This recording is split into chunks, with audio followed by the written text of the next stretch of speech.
نحمدہ و نصلی علی رسولہ الکریم اما بعد فاعوذ باللہ من الشیطان الرجیم بسم اللہ الرحمن الرحیم رب اشرح لی صدری ویسر لی امری واحلل عقدۃ من لسانی یفقہوا قولی۔ آج ہم چوتھا سپارہ الحمدللہ شروع کرتے ہیں، اس کا پہلا رکوع۔ لن تنالوا البر، تم ہرگز نہ پہنچو گے نیکی کو، حتیٰ یہاں تک کہ تنفقوا مما تحبون، تم خرچ کرو اس سے جو تمہیں محبوب ہو، وما تنفقوا من شیء، اور جو تم خرچ کرو گے کوئی بھی چیز، فإن اللہ بہ علیم، تو بے شک اللہ اس کو جاننے والا ہے۔ اس آیت سے گزشتہ آیتوں سے ہمیں معلوم ہوتا ہے کہ قیامت کے دن کوئی بھی چیز کافروں کو اللہ کے عذاب سے ہرگز نہیں بچا سکتی، اور نہ ہی اس دن صدقہ اور خیرات کا موقع ہوگا اور نہ ہی وہ قبول کیا جائے گا۔ یہ صدقہ خیرات، اپنی مصیبتوں کو ٹلوانا، ٹالنا، سفارش کروانا، یہ دنیاوی کام ہیں اور دنیا میں ہی قبول ہو جاتے ہیں، اور اللہ کرتا بھی ہے۔ صدقہ و خیرات اللہ ضرور قبول فرماتا ہے۔ لیکن قیامت کے دن یہ صدقہ و خیرات اور کوئی بھی سفارش کسی کام نہ آئے گی۔ اس کے بعد اسلام لانے کے بعد یہاں جو آدمی اللہ کی راہ میں خرچ کرتا ہے، قیامت کے دن اسے پا لے گا۔ اللہ تعالیٰ نے اس آیت میں مومنوں کی اسی طرح رہنمائی کی ہے کہ تم اللہ کی خوشنودی اور اس کی جنت کو نہیں پا سکتے جب تک کہ اللہ کی راہ میں اپنی سب سے محبوب چیز، سب سے محبوب مال خرچ نہ کرو۔ بخاری اور مسلم نے حضرت انس بن مالک رضی اللہ تعالیٰ عنہ سے روایت کی ہے کہ مدینہ منورہ میں ابو طلحہ انصاری رضی اللہ تعالیٰ عنہ بہت مالدار آدمی تھے، اور ان کا سب سے محبوب مال بیروحہ باغ تھا جو مسجد نبوی کے بالکل سامنے تھا۔ رسول اللہ صلی اللہ علیہ وسلم کبھی کبھار اس میں داخل ہوتے اور اس کا میٹھا پانی پیتے۔ اس میں میٹھے پانی کا کنواں بھی تھا۔ جب یہ آیت نازل ہوئی تو انہوں نے رسول اللہ صلی اللہ علیہ وسلم سے کہا کہ میرا سب سے محبوب مال یہ بیروحہ باغ ہے، اسے میں اللہ کی راہ میں صدقہ کرنا چاہتا ہوں، آپ اسے جہاں چاہیں خرچ کریں۔ تو آپ صلی اللہ علیہ وسلم نے کہا کہ بہت خوب، یہ تو بہت قیمتی مال ہے جو تم نے کہا، میں نے سن لیا، میری رائے یہ ہے کہ تم اسے اپنے رشتہ داروں میں تقسیم کر دو۔ تو ابو طلحہ نے کہا کہ اے اللہ کے رسول، میں بالکل ایسا ہی کروں گا۔ چنانچہ انہوں نے اپنے رشتہ داروں اور چچا زاد بھائیوں میں اسے تقسیم کر دیا۔ یعنی کہ حضرت ابو طلحہ انصاری نے بھی جب یہ آیت سنی، یا کوئی بھی صحابی تھے جب کوئی بھی آیت سنتے تھے اس پر فوراً عمل پیرا ہونے کی کوشش کیا کرتے تھے کہ شاید کہ ہماری یہی بخشش کا سبب بن جائے۔ اس کے بعد ایک اور روایت میں آتا ہے کہ عبداللہ بن عمر نے کہا کہ جب میں نے یہ آیت سنی تو اپنے اموال پر غور کیا، اپنے تمام مال پر غور کیا۔ میری سب سے قیمتی شے ایک رومی لونڈی تھی، تو اسے میں نے اللہ کی راہ میں آزاد کر دیا۔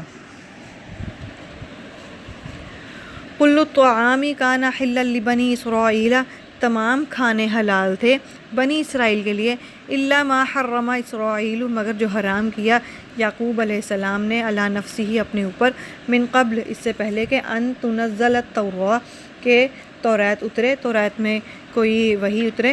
قل فأتوا بالتوراۃ، آپ کہہ دیں سو تم لاؤ توریت، فتلوہا، پھر اس کو پڑھو، ان کنتم صادقین، اگر تم سچے ہو۔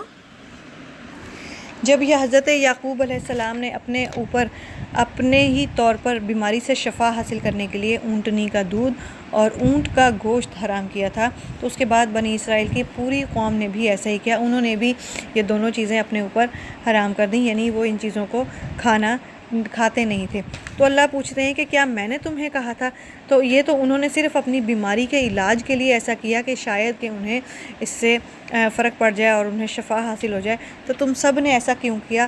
اگر یہی احکام ہے تو تم اپنی تورات میں لا کر دکھاؤ۔ اس میں نبی کریم صلی اللہ علیہ وآلہ وسلم کی صداقت اور ان کے جھوٹے ہونے کی بہت بڑی دلیل موجود تھی، اس لیے انہوں نے تورات لانے کی کوشش تک بھی نہ کی۔ فَمَنِ افْتَرَىٰ عَلَى اللَّهِ الْكَذِبَ، پھر جو جھوٹ بولے اللہ پر اس کے بعد، مِن بَعْدِ ذَلِكَ فَأُولَٰئِكَ هُمُ الظَّالِمُونَ، تو اس کے بعد وہی لوگ ہیں ظالم۔ یعنی کہ یہ بنی اسرائیل کہا کرتے تھے کہ ہم پر اللہ تعالیٰ نے اونٹنی کا دودھ اور اونٹ کا گوشت حرام کیا ہے، تو آپ صلی اللہ علیہ وسلم فرماتے ہیں کہ اگر ایسے ہی احکام ہے تو تم اپنی تورات میں لا کر دکھاؤ، یعنی کہ وہ جھوٹ بولتے تھے کہ یہ احکام ہمیں خدا کی طرف سے یا اللہ کی طرف سے ملے ہیں۔ تو اللہ کہتے ہیں کہ یہی لوگ ظالم ہیں جو مجھ پر جھوٹ باندھتے ہیں، جو میرا نام لے کر اپنے راہ سیدھے کرتے ہیں اور جھوٹ بولتے ہیں۔ قل صدق اللہ، آپ کہہ دیں اللہ نے سچ فرمایا، فاتبعوا ملت ابراہیم حنیفہ، کہ اب تم ابراہیم کے دین کی پیروی کرو گے، وما کان من المشرکین، اور وہ مشرکوں میں سے ہرگز نہ تھے۔ تو اللہ فرماتے ہیں کہ آپ دوبارہ اس چیز کی شہادت دے دیجئے، تصدیق کر دیجئے کہ اللہ نے سچ فرمایا ہے، اور آپ ابراہیم کے دین کی پیروی کریں گے جو کہ ایک ہو جانے والے ہیں، اور وہ مشرکوں میں سے ہرگز نہیں ہیں۔ ان اول بیت وضع للناس، بے شک پہلا گھر جو مقرر کیا گیا لوگوں کے لیے، للذی ببکۃ مبارکم، جو مکہ میں ہے، برکت والا ہے، وہدی للعالمین، اور ہدایت ہے تمام جہان والوں کے لیے۔ اس آیت میں یہودیوں کی ایک اور بات کی تردید کر دی گئی ہے۔ انہوں نے کہا تھا کہ بیت المقدس لوگوں کا پہلا قبلہ ہے اور خانہ کعبہ سے افضل ہے، اس لیے کہ وہ ارض مقدس میں واقع ہے، اور بہت سے انبیاء کرام ہجرت کر کے یہاں آتے بھی رہے ہیں۔ پھر محمد صلی اللہ علیہ وآلہ وسلم نے اسے چھوڑ کر کعبہ کو قبلہ کیسے بنا لیا؟ تو اللہ تعالیٰ نے فرما دیا کہ سرزمین پر اللہ کا پہلا گھر خانہ کعبہ ہی تعمیر ہوا تھا، اور جب تک دنیا رہے گی اور انسان کی ہدایت کا یہ ذریعہ ہی رہے گا۔ لوگ دنیا کے کونے کونے سے کھنچ کر یہاں حج و زیارت کے لیے آتے رہیں گے، اور جب تک دنیا رہے گی اس ہی کی طرف رخ کر کے نماز پڑھتے رہیں گے اور اللہ کو یاد کرتے رہیں گے۔ صحیحین میں ابو ذر رضی اللہ عنہ کی روایت ہے کہ میں نے پوچھا، اے اللہ کے رسول، روئے زمین پر کون سی مسجد سب سے پہلے بنائے گی؟ تو آپ صلی اللہ علیہ وآلہ وسلم نے فرمایا، مسجد حرام۔ پھر میں نے پوچھا کہ اس کے بعد؟ تو آپ نے کہا، مسجد اقصیٰ۔ میں نے پوچھا دونوں کے درمیان کتنی مدت کا فاصلہ تھا؟ تو آپ صلی اللہ علیہ وآلہ وسلم نے فرمایا کہ 40 سال کی مدت کا ان دونوں کے درمیان فاصلہ تھا۔ ابراہیم علیہ السلام نے خانہ کعبہ کو بنایا، اس کے 40 سال کے بعد یعقوب بن اسحاق علیہ السلام نے مسجد اقصیٰ کو بنایا۔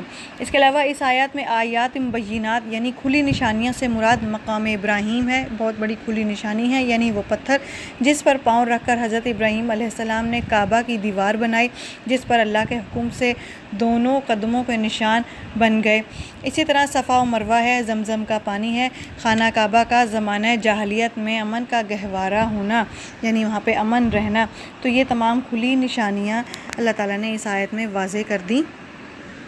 فی آیات بینات مقام ابراہیم، اس میں نشانیاں ہیں کھلی، جیسے مقام ابراہیم۔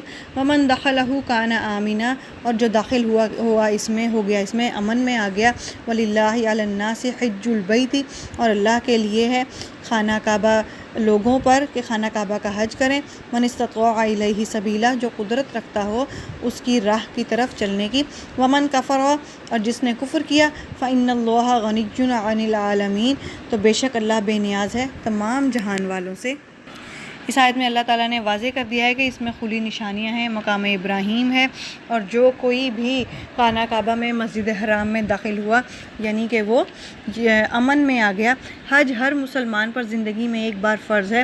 اللہ نے کہا ہے کہ جس نے حج کیا وہ یہودی ہو یا عیسائی ہو، کیونکہ وہ حج نہیں کرتے، اگر حج کی استطاعت نہ ہو تو کم از کم اسے نیت کر لینی چاہیے، اور دعا میں شامل رکھنا چاہیے کہ اللہ تعالیٰ ہمیں بھی اپنا گھر دیکھنا نصیب فرما، اپنے گھر کا طواف کرنا نصیب فرما۔ قل یا اہل الکتاب لما تکفرون بآیات اللہ، آپ کہتے ہیں اے اہل کتاب، کیوں تم انکار کرتے ہو اللہ کی آیتوں کا؟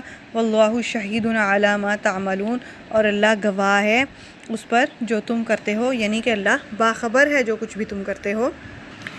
پچھلی آیتوں میں اللہ تعالیٰ نے اہل کتاب کی سازشوں کا بیان کیا اور ان کے خلاف بہت ساری حجتیں بھی قائم کی۔ اب ان آیتوں میں اللہ تعالیٰ نے نبی کریم صلی اللہ علیہ وآلہ وسلم کو حکم دے دیا ہے کہ آپ ان سے کہیں، تم لوگ جان بوجھ کر کیوں اللہ تعالیٰ کی آیتوں کا انکار کرتے ہو؟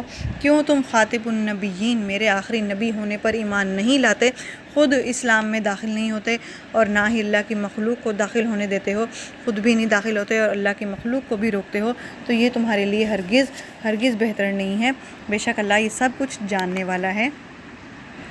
قل یا اہل الکتاب لما تصدون عن سبیل اللہ، آپ کہہ دیں اے اہل کتاب تم کیوں روکتے ہو اللہ کے راستے سے، من آمنا تبغونہا، جو ایمان لے آئے اللہ پر تم اسے ڈھونڈتے ہو اس میں عوجن خرابی، وانتم شہداء، اور تم خود گواہ ہو اس میں، وما اللہ بغافل عما تعملون، اور اللہ اس سے بے خبر نہیں ہے، غافل نہیں ہے جو تم کرتے ہو۔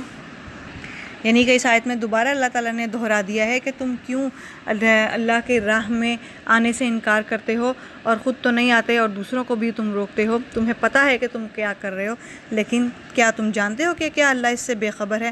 اللہ باخبر ہے جو کچھ بھی تم کر رہے ہو۔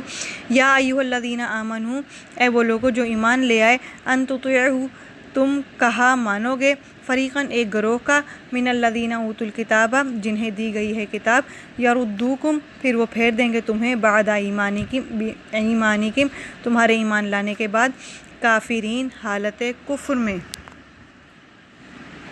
اس آیت میں اللہ تعالیٰ نے اپنے مومن بندوں کو تنبیہ کی ہے کہ انہیں یہودیوں کے مکر و فریب اور ان کی سازشوں سے ہمیشہ بچ کر رہنا چاہیے، یعنی کہ اگر ایمان والے ہیں تو کافر لوگ ایمان والوں کو دیکھ کر ہرگز بھی برداشت نہیں کریں گے، انہیں ہضم نہیں ہوگی کہ یہ بات کہ یہ آپس میں بھائی بھائی ہیں، امن رکھا ہوا ہے انہوں نے اپنے معاشرے میں آپس میں، تو وہ لوگ اس چیز کو دیکھ کر بہت حسد محسوس کرتے ہیں، حسد کرتے ہیں، اور آپس میں اور آپ کے درمیان، تمہارے درمیان جھگڑا ڈالنے کی کوشش کرتے ہیں، تفرقہ ڈالنے کی کوشش کرتے ہیں۔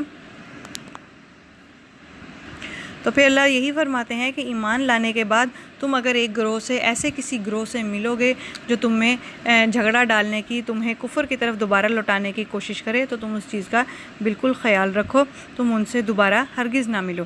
وَكَيْفَ تَكْفُرُونَ وَأَنْتُمْ تُتْلَىٰ عَلَيْكُمْ، اور کیسے تم کفر کرتے ہو جبکہ تم پر پڑھی جاتی ہیں آیات اللہ کی آیتیں، وَفِيكُمْ رَسُولِهِ، اور تمہارے درمیان اس کا رسول بھی موجود ہے، وَمَن يَعْتَصِم بِاللَّهِ، تم جو کوئی مضبوطی سے پکڑے گا اللہ کی رسی کو، فقد ہدی الی صراط مستقیم، تو اسے ہدایت دے دی گئی سیدھے راستے کی طرف۔ اللہ یہاں پر یہی فرماتے ہیں کہ اگر تمہارے درمیان کوئی کفر ڈالنے کی کوشش کرے تو تم کیسے قبول کر لو گے ان کے کفر کو، جبکہ تمہیں پتہ ہے کہ اللہ کی آیتیں، اللہ نے قرآن کریم میں کیا فرمایا ہے، اللہ کی آیتیں تمہارے سامنے پڑھی جاتی ہیں، اور جبکہ اللہ کے رسول بھی تمہارے درمیان موجود ہیں، تو پھر تمہیں بالکل بھی شعبہ نہیں دیتا کہ تم دوبارہ کفر کی طرف لوٹو گے۔ تمہیں چاہیے کہ اللہ کی رسی کو مضبوطی سے تھام لو، اور یہی تمہارے لیے فلاح اور سیدھا راستہ ہے۔ یہاں پر ہمارا چوتھے سپارے کا پہلا رکوع مکمل ہوتا ہے۔ وآخر دعوانا ان الحمد للہ رب العالمین۔